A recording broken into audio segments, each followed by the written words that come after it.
David Stewart here. It's time for the next how-to series. This time I'm going to be doing a very, very popular classical guitar piece. This is Heitor Villa-Lobos' first Etude. This is usually played as a prelude to the 5 preludes, and we can talk about those later as well. After making this first Etude, Andres Segovia asked him to make a complete set of 12 Etudes, and he did, so you can actually play all 12 Etudes. This is an Etude that's usually played very, very fast. It zips along at a really good speed, and you don't have to play it that fast, but it has a fairly difficult right hand that's also fairly inventive, and the left hand, for the most part, is very simple. It's a series of moving chords. Just like we did with the Giuliani, we're going to learn the right hand in this video, and then we'll be looking at all the different chords as we go along. And then there's one section with some different sort of right and left hand stuff going on. So here's the right hand. We'll start with this. The right hand. There's lots of different ways of playing the right hand. By the way, I'm just going to be doing all this on an E minor chord. Open, second fret, open, open, open. E minor chord. There's lots of different ways of doing this right hand pattern. I'm going to show you the one that I do, and you can look up others if you want. I might show you a couple others at the end of the video. But I start with the thumb here on the 6th string, thumb, P, then middle finger on the 4th string, so it's an alternation, P, M, then the thumb moves up to the 5th string, and we go P, M again, and each time we're playing PM, we're skipping the string in between, so we're playing 6th string, 4th string, then 5th string, 3rd string with M, 4th string, 2nd string with M. And here's where it's going to change. So it's P, M, P, M, P, M, alternating strings. 6, 4, 5, 3, 4, 2. Then we're going to put our I finger down on string 3, A finger on string 1. So it's P, M, P, M, P, I, A. P, M, P, M, P, M, I, A.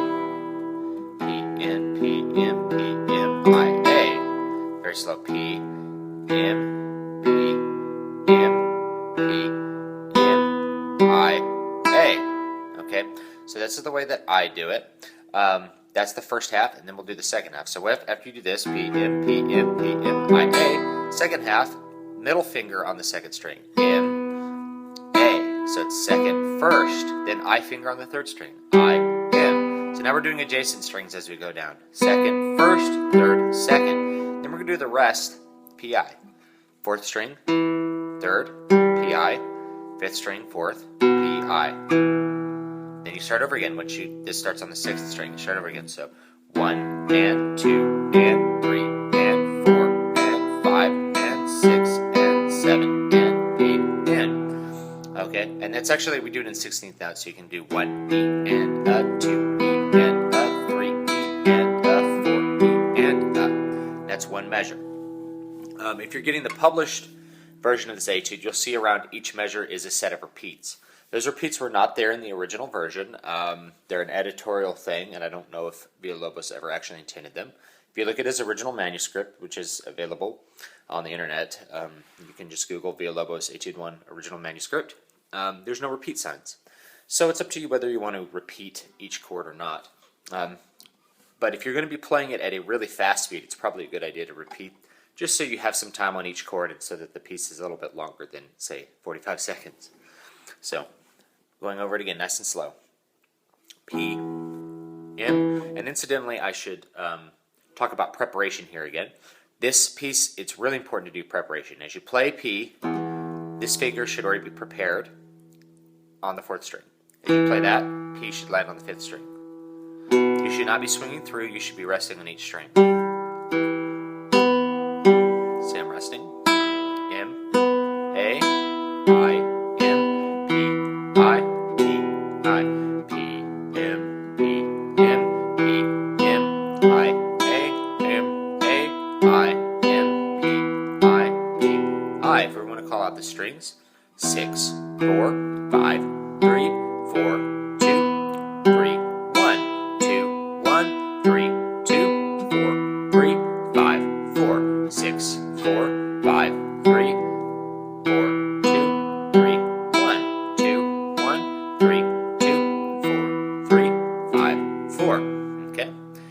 that's the pattern that I do. Now here's some other ways of doing it, real quickly. Some people do P, M, P, I, P, M on the way up, so that I and M are, you're not playing M twice in a row. P, M, P, M, P, P, M. I like to do P, M, P, I. Some people do P, M, P, I the whole way through.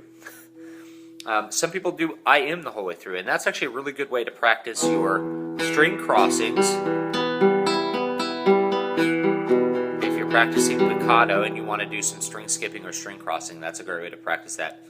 I am, okay? Some people do it all PM. Some people do PM on the way up, PM on the way back. There's a bunch of different ways of doing it. I like to think of it as two separate parts, PM, PM, PM, I, A, and then the second half, M, A, I, M, P, I, P, I. So that's the right hand pattern for that. Practice that, and eventually you should be able to play it somewhat zippy.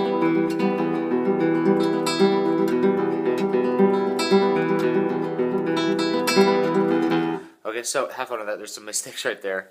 But work up to a nice steady speed and feel comfortable with it, and then we'll add the chords in, okay? All right, thanks for watching.